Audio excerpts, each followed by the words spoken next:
Assalamualaikum warahmatullahi wabarakatuh. Perkenalkan, nama saya Winarsih dari SD Negeri 2 Pematang Limau, JGB Angkatan 7 Kabupaten Seruyan.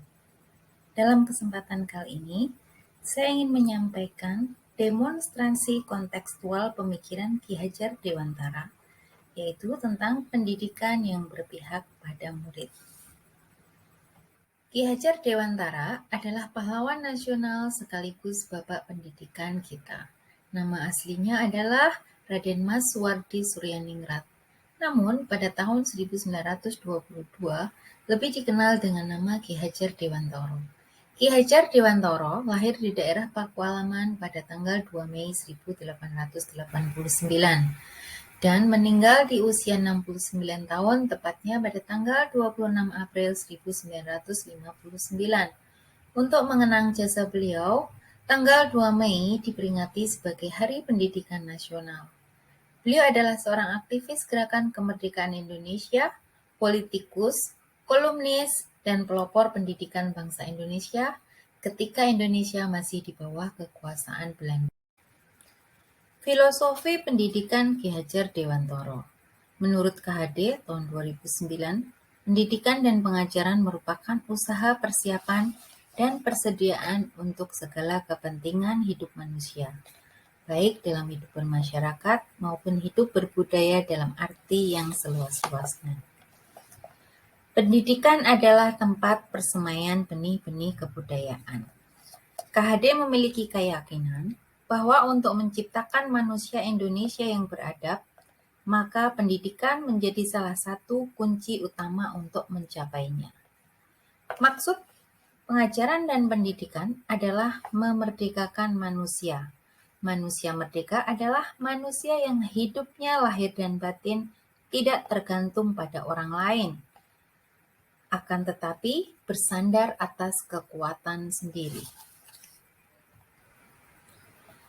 KHD menjelaskan bahwa tujuan pendidikan yaitu menuntun segala kodrat yang ada pada anak-anak, agar mereka dapat mencapai keselamatan dan kebahagiaan yang setinggi-tingginya, baik sebagai manusia maupun sebagai anggota masyarakat.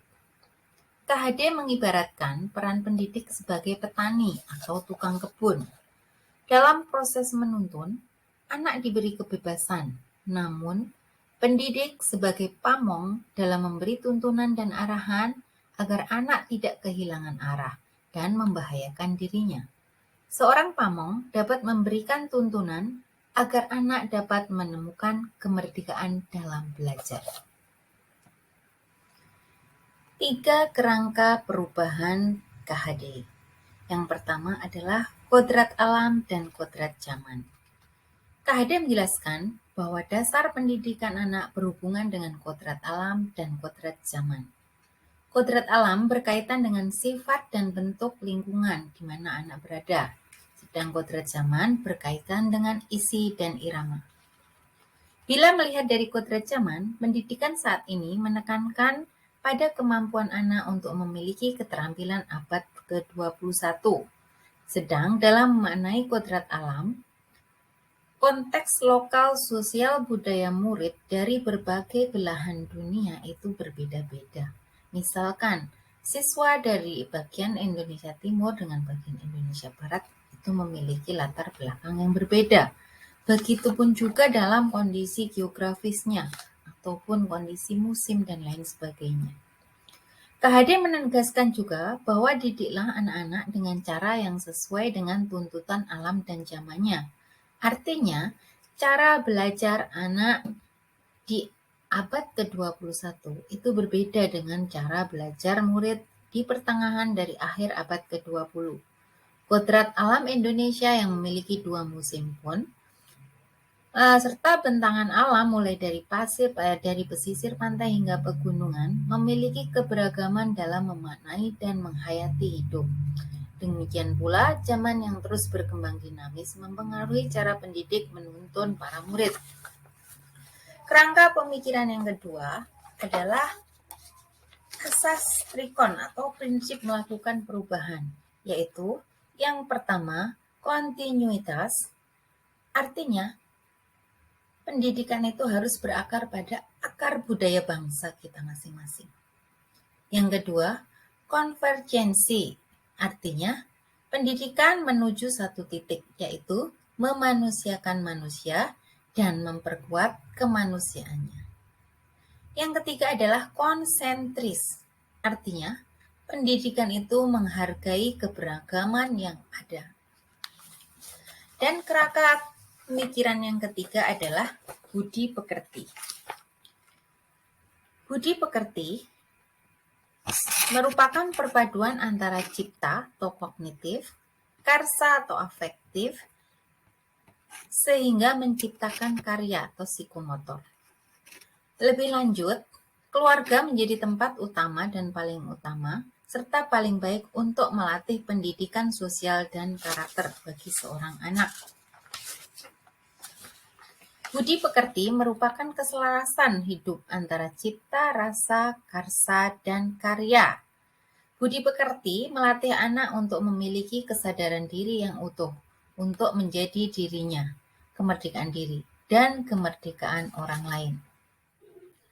Selain 3 kerangka perubahan menurut KHD, ada 3 prinsip pembelajaran Ki Hajar Dewantara yang sudah sangat terkenal selama ini. Yaitu yang pertama adalah ing ngarsa sung tulodo. Artinya, di depan memberi teladan. Seorang guru dituntut untuk bisa mentransfer ilmu dan memberikan pengajaran kepada siswa-siswanya. Di sini peran guru adalah sebagai seorang mentor. Prinsip yang kedua yaitu ing madio mangun karso. Artinya, di tengah membangun semangat atau membimbing. Nah, di sini peran seorang guru adalah sebagai coach. Dia membantu siswa menemukan solusi dari permasalahannya. Dan prinsip pembelajaran yang ketiga adalah tutwuri handayani atau di belakang memberikan dorongan. Nah, seorang pemimpin yang baik dia harus bisa memberikan dorongan semangat kepada siswa-siswanya atau yang dipimpinnya.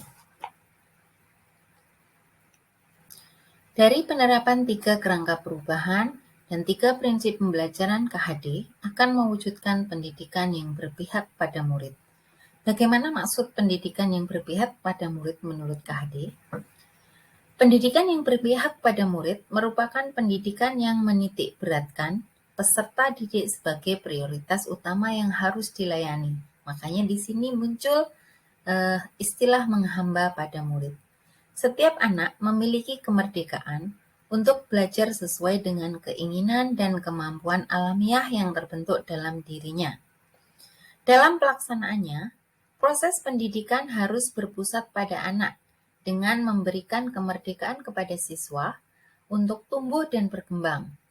Nah, di sini peran guru dan orang tua harus terlibat dalam memperhatikan dan memberikan dukungan terhadap minat, bakat, dan kemampuan masing-masing siswa.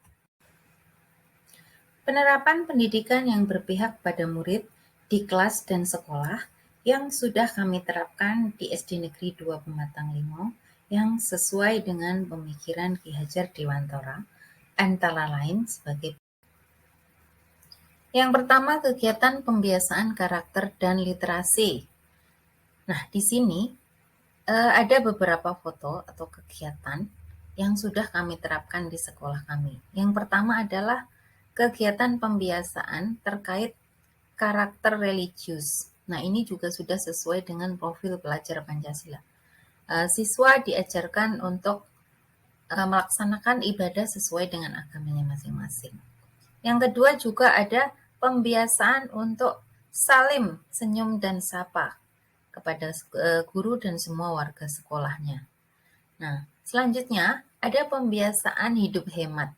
Dan di sini anak-anak dengan memanfaatkan barang bekas, mereka membuat tabungan. Nah, yang disimpan di kelas dan digunakan untuk kebutuhan mereka.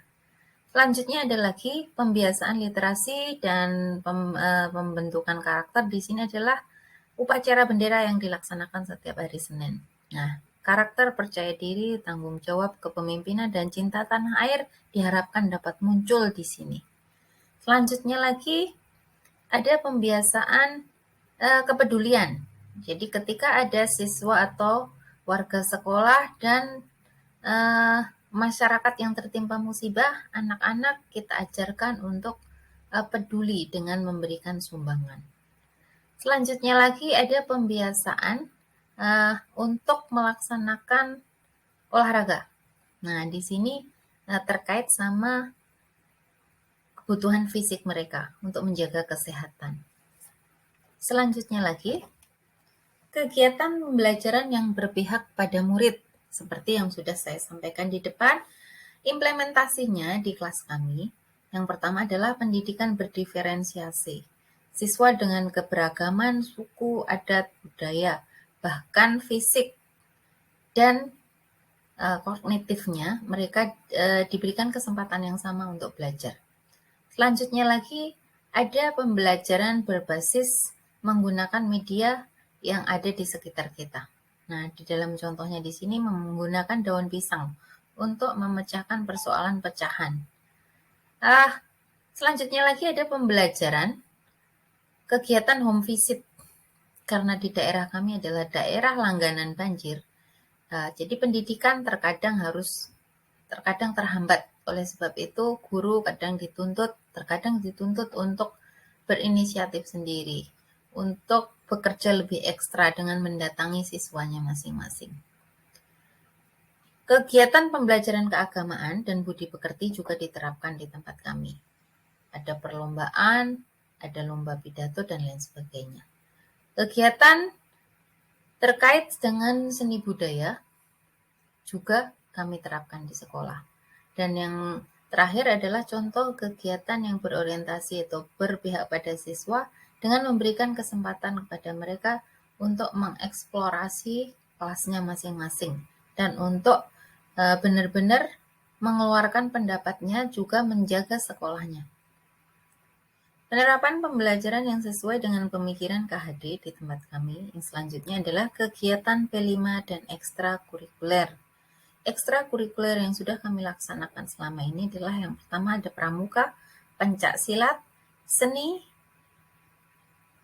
dan tari. Nah, seni dan budaya di sini sama ya. Nah, terus untuk proyek yang sudah pernah kami laksanakan adalah proyek pembuatan Kelakai crispy. Ini sudah pernah kami terapkan kepada siswa kelas 6 tahun 2021 lalu. Untuk proyek pembuatan taman, ini sudah diterapkan beberapa tahun yang lalu. Tapi karena kondisi banjir yang sering melanda, akhirnya taman itu terpaksa harus hilang lagi. Dalam menerapkan pembelajaran yang sesuai dengan pemikiran Ki Hajar Dewantara, ada beberapa tantangan yang terjadi di sekolah kami. Yang pertama adalah kemampuan guru yang masih kurang dan cenderung apatis dalam mengikuti kodrat zaman. Ini terkait penguasaan TIK ya. Yang kedua adalah kondisi geografis wilayah yang rawan banjir, sehingga pendidikan tidak efektif karena sering libur. Yang ketiga, minimalnya fasilitas dan sarana-prasarana penunjang KBM, penunjang kegiatan belajar mengajar yang sesuai dengan kodrat zaman yang memadai. Nah, ini terkait juga dengan teknologi. Yang keempat, kurangnya keterlibatan masyarakat dalam pendidikan. Dari beberapa tantangan tadi, ada beberapa solusi yang kami tawarkan. Yang pertama, upgrade skill dengan mengikuti pengembangan diri dan bersikap terbuka terhadap perubahan. Yang kedua, bekerja sama dengan stakeholder terkait untuk mengatasi kondisi banjir yang sering melanda. Yang ketiga, memaksimalkan pendanaan untuk mendukung pemenuhan fasilitas terkait IT dan meminta bantuan kepada dinas terkait. Yang keempat, melibatkan dan bekerja sama dengan masyarakat, baik sebagai narasumber maupun dalam kegiatan sekolah dengan melibatkan masyarakat. Untuk menggambarkan filosofi pendidikan KHD, saya ingin menyajikan sebuah lagu yang saya gubah dari lagu daerah asli Kalimantan Tengah yang berjudul Mamangun Mahagaleu. Selamat menikmati.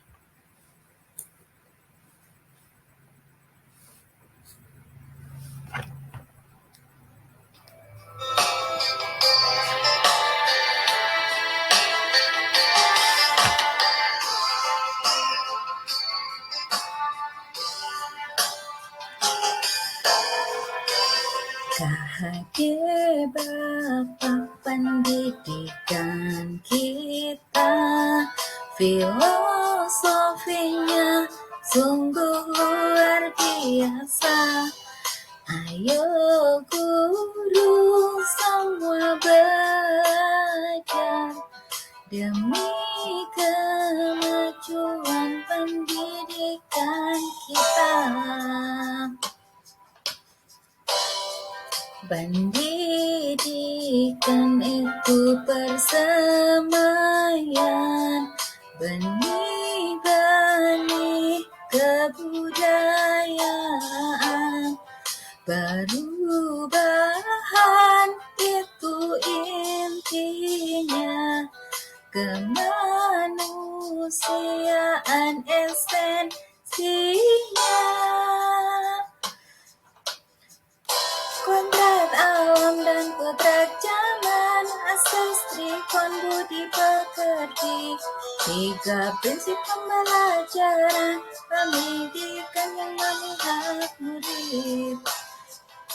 Kodrat alam dan kodrat zaman, asas trikon budi pekerti, 3 prinsip pembelajaran pendidikan yang memihak murid.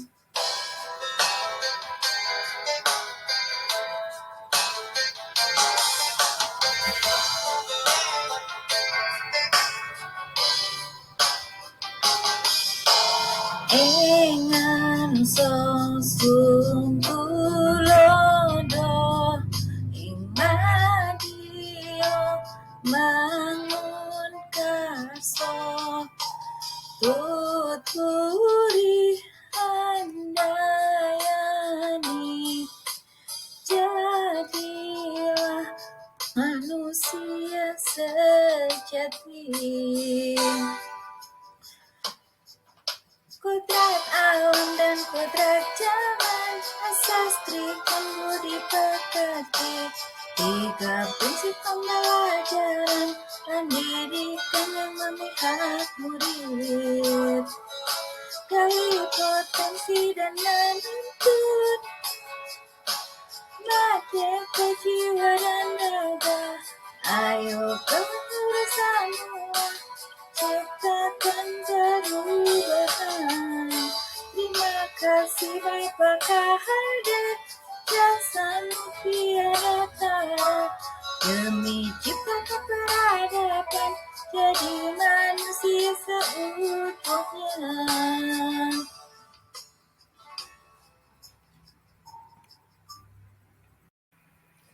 Terima kasih saya ucapkan atas perhatiannya.